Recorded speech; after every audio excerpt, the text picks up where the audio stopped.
kwebaza Katonda waffe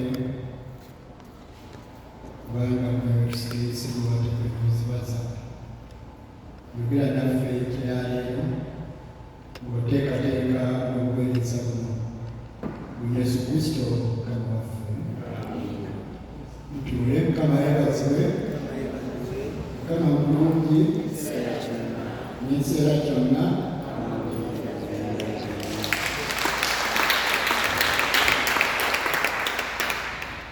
Njagala nnyo okwebaza Katonda nate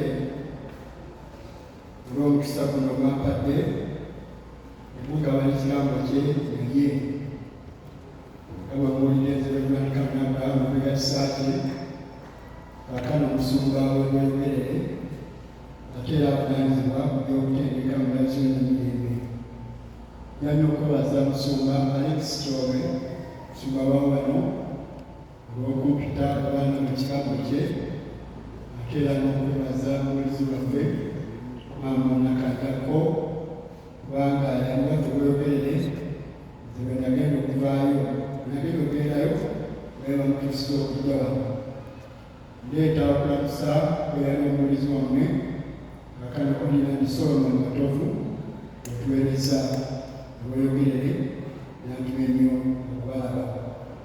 Nakwebaza Katonda olwa taata Kiyinja ono, Katonda akumujjanjaba, Mukama tumukumire mu ngalo.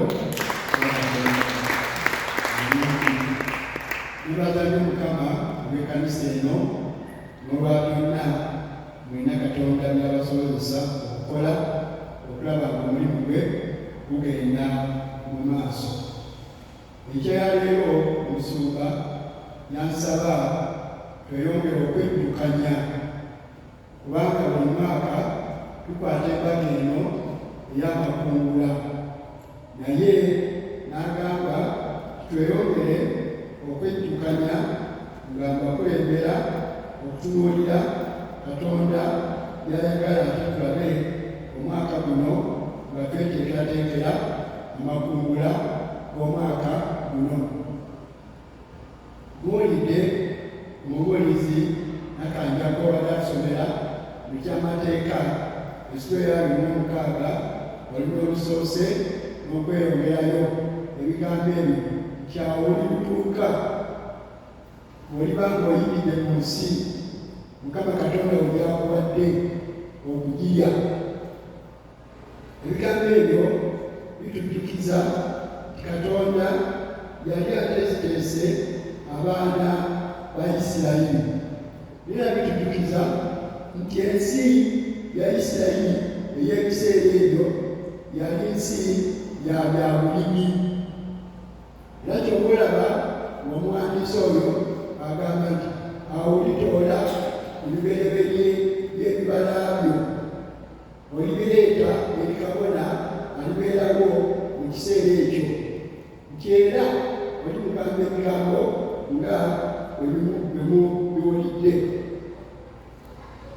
Mu kitabo ky'Abaleevi essula ya 23 omuwandiisi atujjukiza ebigambo ebyo nti zino ze mbaga endagire z'onoolangiriranga mu kiseera kyazo, era alaga embaga ez'enjawulo nga n'enkuzo y'eno embaga ey'amakungula.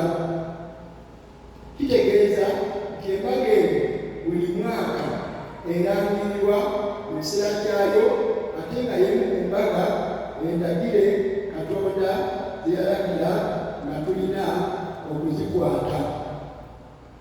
Bwe twagenda amakungula waliwo ebigambo bingi bye twejjukanya. Ekimu ku byo nti Abayisirayiri baamanyanga nti ebiseera n'ebiro gwali mulimu gwa Katonda.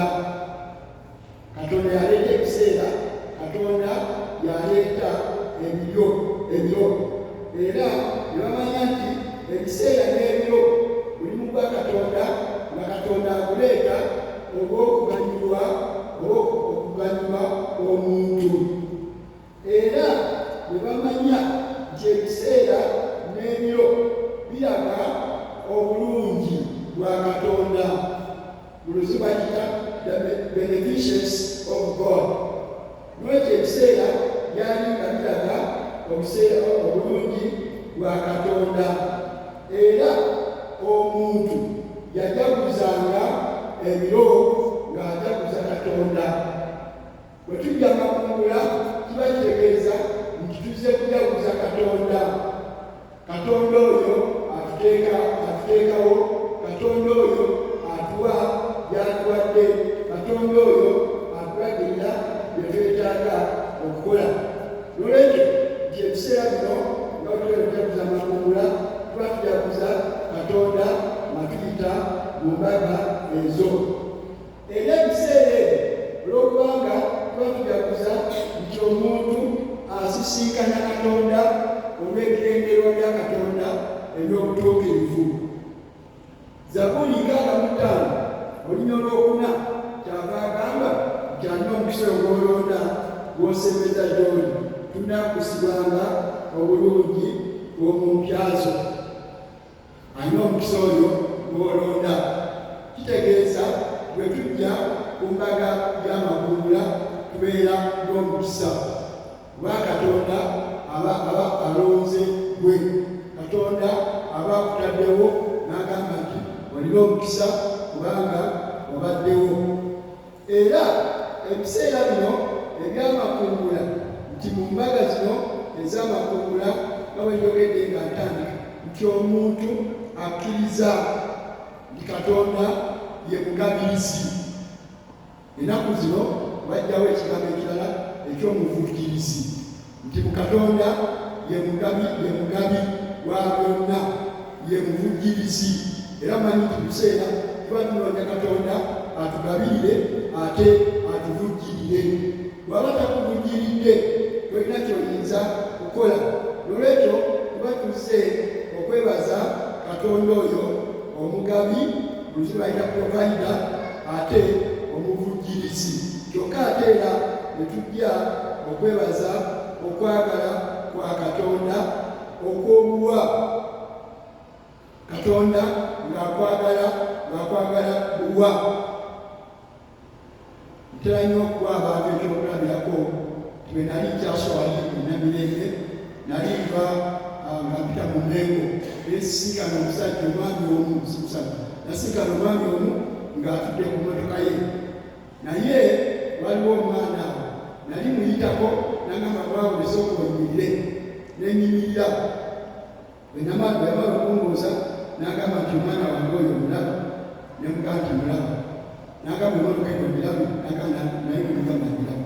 N'agamba emmotoka zino mu Uganda mulimu 4. Olwokuba simanyi emmotoka nga sinakumanya oba kyekyo oba kikire, n'agamba nti mu Uganda mulimu emmotoka 4. Ne n'agamba omwana oyo mulaba, ne mugamba mulaba. N'agamba oyo ye mwana yekka gwe nnina. Kyeyali agamba nti singa abaana baali bagulibwa na ssente, yandibadde asobola okugula omwana omulala. Naye omwana ono yekka gw'alina, esente zonna z'alina n'obugagga bw'alina, yalina omwana omu yekka, naye ng'omwana ayiika amalusu mentale ntale bwe yalina. Ekitegeeza nti yali akitegedde nti Katonda y'agaba. Olwo kyava agamba nti bwe tujja okujja wano tuba tuzze okujaguza obulungi bwa Katonda, tuba tujja okujaguza ekisa kya Katonda, tuba tuzze okujaguza okwagala kwa Katonda, tuba tuzze okujaguza okusaasira kwa Katonda. Kyavudde ayogera obulungi singa otunuulira mu Kuva essuula eya 3 olunya 14 n'olwe15 ojja kuzuula nti tuba tuzze okwebaza Katonda nga bwe tuba tumutegedde. Era wano kyava agamba tetukoma ku ekyo kyokka, olw'okubanga amakungula tegakyali mu balimi bokka, gali ne mu bantu ab'ekibuga, abasuubuzi, abakola mu ofiisi, abakola emirimu egy'enjawulo, nti amakungula tuba tuzze okujaguza amagezi. We celebrate the intellect of God. Katonda atuwa amagezi, Katonda atuwa okutetenkanya, Katonda atuwa ekyo kyokola kakati kyokola kyomanyi nti Katonda atuwa okutetenkanya nekibayita entrepreneurship. Amagezi ago Katonda gatuwa getujja okujaguza netuga nti Mukama tukwebaza kubanga otuwadde amagezi ago. Mu magezi ago nsobodde okukola kino, onyinzisa kino, onyinzisa kiri. Kano ebyo byetujja okujaguza. Amakungula gatujjukiza Katonda gwetambula naye, kubanga Bayibuli ekulaga Katonda ono ayinza byonna, era netujjukiza nti Katonda ono ye Katonda ow'endagaano, a covenant God, Katonda ow'endagaano. Era bw'oddayo mu lubereberye essuula eyo ey'omunaana olunyiriri olwabiri mu ebbiri, bwe waali ng'amataba gamaze okubeerawo, Katonda n'ayogera ebigambo ebyo Bayibuli egamba n'egamba nti ensi ng'ekyaliwo okusiga n'okukungula, empewo n'ebbugumu, okusiga n'okukungula, ekyeka ettoggo, emisana n'ekiro tebiggwengawo. Singa otunuulira nti okuva ku mataba bwe gaaliwo n'okutuusa kaakano ebigambo ebyo bikyaliwo. Kale nno bwe tujja mu makungula tubanga abazze nga tugamba nti Mukama tukwebaza kubanga otuukiriza ebyo bye wasuubiza, era olw'okubanga obituukiriza naffe tuzze okutuukiriza ekitundu kyaffe eky'endagaano. Kyemuvudde muwulira mu kitundu muwulira Kajjako kyasomye nti awo olituuka oligenda eri kabona aliwo mu biseera ebyo n'omugamba nti kitange yali mwomboze mu nsi, naye Mukama n'agenda amufuula eggwanga eddene. Kati Katonda oyo afuula abantu eggwanga eddene lwe tujja okukola ne tumujaguliza. Kyetwatugamba nti kale ndowooza ebyo tuyinza okubanga tubitegere. Naye mulowooza omwaka guno 2024 Katonda ayagala tukole tutya? Bayibuli ayogera bulungi mu bbaluwa ya Pawulo ey'okubiri eri Abakolinso essuula ey'omunaana olunyiriri olw'okubiri. Pawulo yali ageraageranya Abakolinso, yali ageraageranya abasajja ab'e Makedoni, nti ab'e Makedoni tebaali bantu balungi nnyo, naye baategeera Katonda. Era wano Pawulo yali abageraageranya nti baawaayo n'omutima gwabwe gwonna. N'ekyo kitegeeza nti nga tugenda okukola amakungula g'omwaka guno twetaaga okuwaayo n'omutima gwaffe gwonna.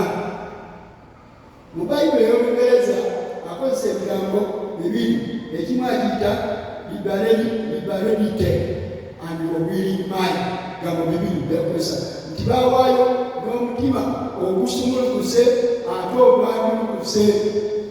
Era Pawulo agamba abeewuunya n'agamba nti mu bunaku bwabwe bwonna baawaayo n'okusukkirira.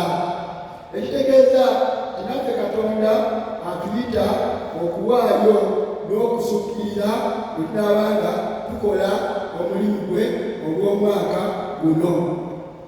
Ekyokubiri, mu kitabo ky'Okuva essula 22 olugero lwa 29 agamba nti temulwangawo. N'olwekyo ekiseera kituuse ekyokungula tolwawo, ate ekiseera kituuse ekyokungula tolendegera, naye manya ekiseera ekyo kituuse.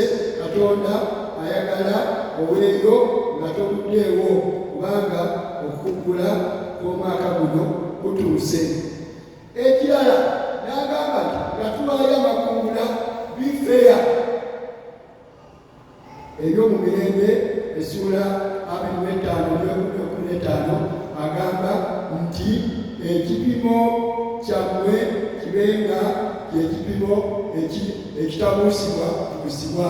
Buli kyokola bifeya, pima olabe Katonda byakoledde, olabe Katonda byakuyisizaamu, olabe Katonda byakubye, olabe Katonda kyakoze nti ebyo byaba akulaze ogenda okulaba nga naawe olwayo nga weeyagala. Ekyo nno kituleetera okutunuulira ensonga endala egamba nti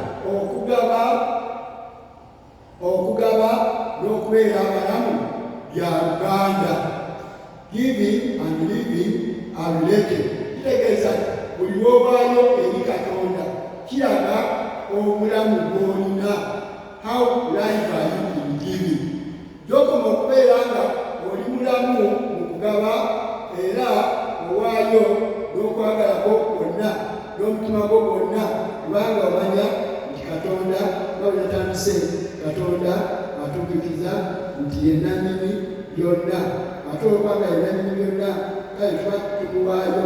Kyava agamba mu ngero essula 3:9 n'olw'ekumi nti osangamu Katonda ekitiibwa n'obugagga bwo bwonna n'ebibala byo eby'obubereberye era n'ebibala byo byonna. Era n'agamba bwonna omussaamu Katonda ekitiibwa nti amawanika go ganajjulanga. Gy'okoma okussa ekitiibwa mu Katonda n'obugagga bwo n'amawanika go bye gakoma okujjula, kubanga oyo Katonda ayinza byonna. Ate bwe tumuwa tumanya nti tumuwadde ekyo ekisaana okumuweebwa, kubanga ye Katonda alina byonna. Era Bayibuli eyongera n'etuyigiriza nga bwebabuulidde nti okugaba kusanyusa Katonda. Isaaya 32:8 kyava agamba nti omugabi alowooza yakugaba era mwanywera. Buli lw'owaayo osanyusa Katonda.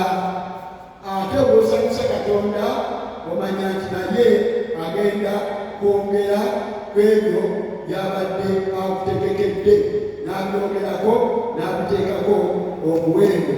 Era wano n'ayongera okutujjukiza nti olw'okubanga Katonda oyo ategeera obulungi bwe n'ekisa kye n'okwagala kwe, ate bwe tumuwa naye n'alyoka atwogerako, alyoka atuwa ng'okwagala kwo bwe biri.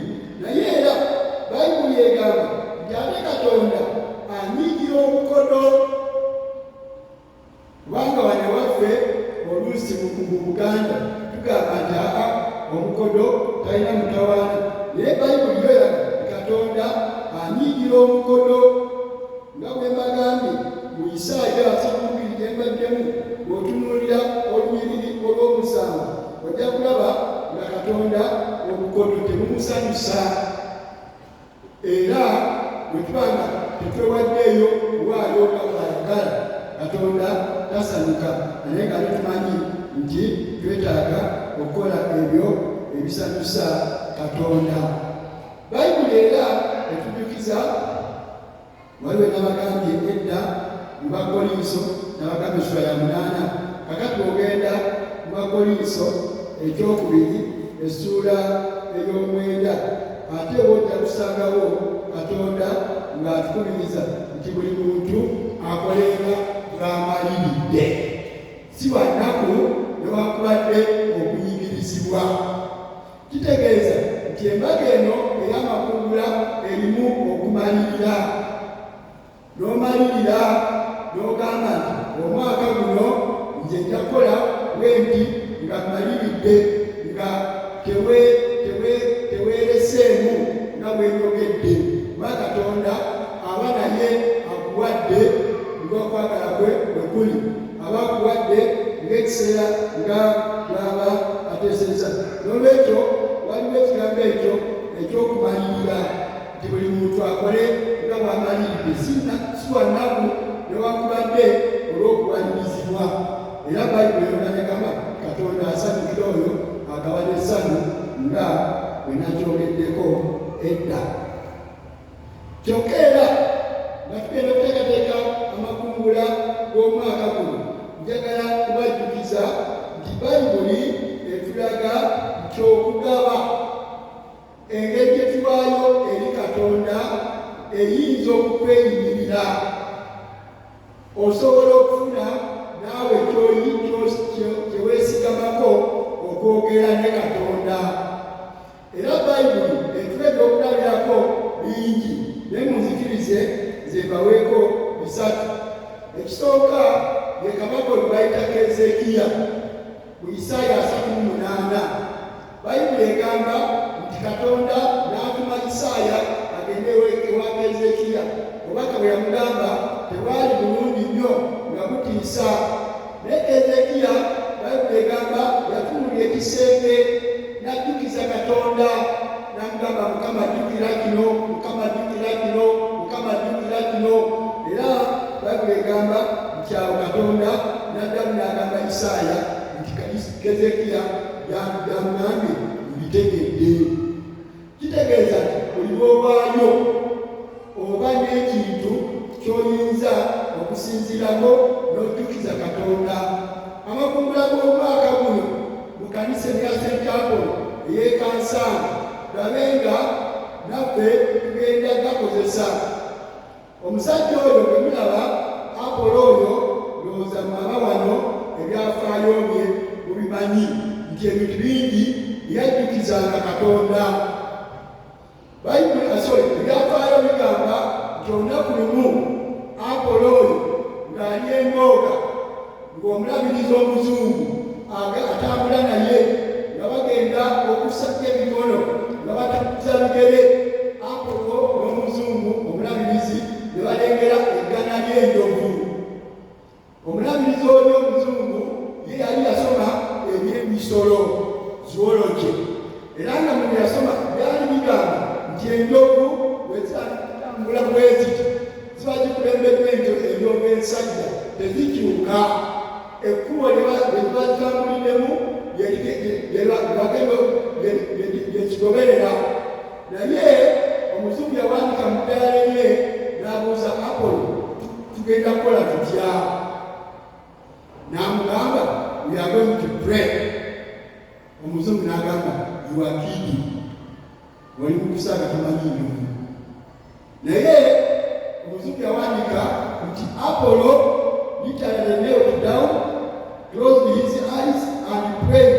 N'agamba Mukama nti Mukama ekkubo lino waliteekanga lyaffe lyakubuulira njiri, enjovu kyezibulira njiri zijjeewo tuzitewo. Era omuzungu n'agamba yalaba literally enjovu ensajja ng'ekyuka bweti, ng'ekyuka yagenda okulaba nga nazina zikyusa, ono agenda okuzibula amaaso ng'enjovu zaabuliddeyo dda.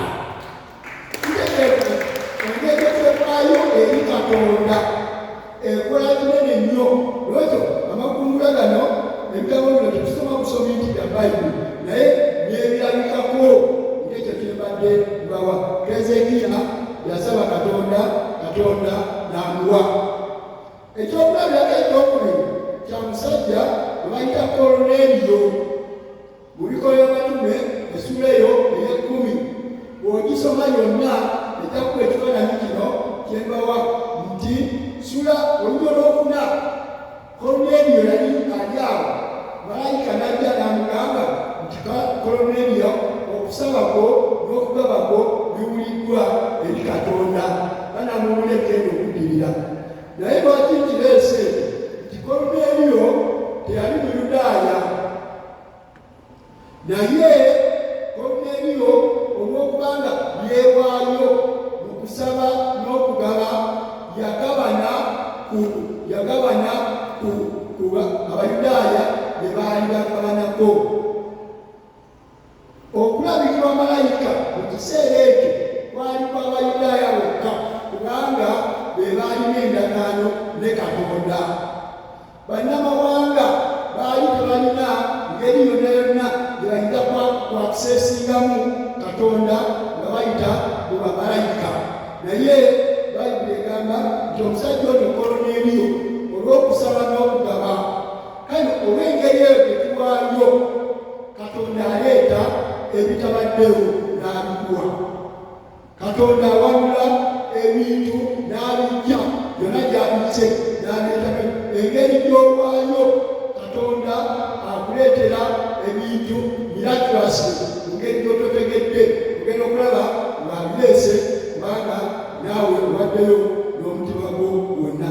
Ensonga lwaki tujja wano okuyiga nammwe amakungula nti kasita obanga okikoze n'okwagalako kwonna n'amaanyi go gonna n'okufaayo kwo kwonna, Katonda mu ngeri ey'obwakatonda naawe akwakuseesinga.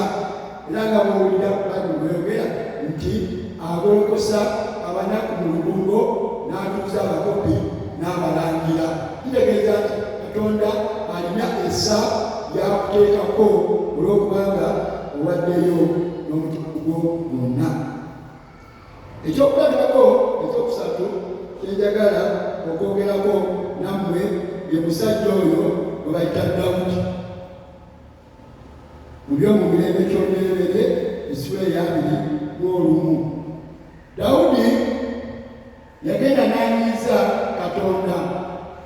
Katonda n'ayagala okubonereza abaana ba Isirayiri, naye n'amutumira obubaka ng'ayagala amuzimbire ekyoto.